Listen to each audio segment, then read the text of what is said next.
Pan India star NTR పై దర్శకధీరు రాజమౌళి ప్రశంసలు కురిపించారు. Triple beyond and documentary జపాన్లో విడుదల కాని దీనికి ప్రచారంలో భాగంగా జపాన్కి వెళ్లారు రాజమౌళి. అక్కడ మీడియాతో మాట్లాడుతూ ఎన్టీఆర్ నటనపై ప్రశంసలు కురిపించారు. RRR సినిమాలో కొమరం భీముడు పాట గురించి ప్రస్తావించారు. కొమరం భీముడు లాంటి కష్టమైన పాట చిత్రీకరించడం నాకు చాలా సులభతరమైందంటే దానికి కారణం ఎన్టీఆర్. అతడు గొప్ప నటుడని అందరికీ తెలుసు. కానీ ప్రత్యేకించి ఆ పాట తారక నటన మరో స్థాయిలో ఉంటుంది.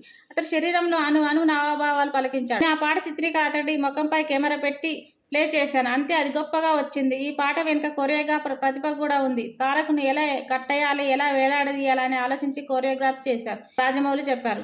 ఇంకా సినిమా తెర వెనుక సంగతి రూపొందించిన RRR బిహైండ్ డాక్యుమెంటరీ నెట్ఫ్లిక్స్లో విడుదలై మంచి ఆదరణ సొంతం చేసుకుంది. ఇప్పుడు జపాన్ ప్రేక్షకులను అలరించేందుకు సిద్ధమైంది. ఇంకా ప్రస్తుతం ఎన్టీఆర్ బాలీవుడ్లోనూ తన సత్తా చాటుకునేందుకు సిద్ధమవుతున్నారు. అయాన్ ముఖర్జీ దర్శకత్వంలో వార్ 2లో నటిస్తున్నారు. కియారా అద్వానీ కథానాయిక. దాదాపు చిత్రీకరణ పూర్తి చేసుకున్న ఈ మూవీ ప్రస్తుతం పోస్ట్ ప్రొడక్షన్ పనిలో బిజీగా ఉంది.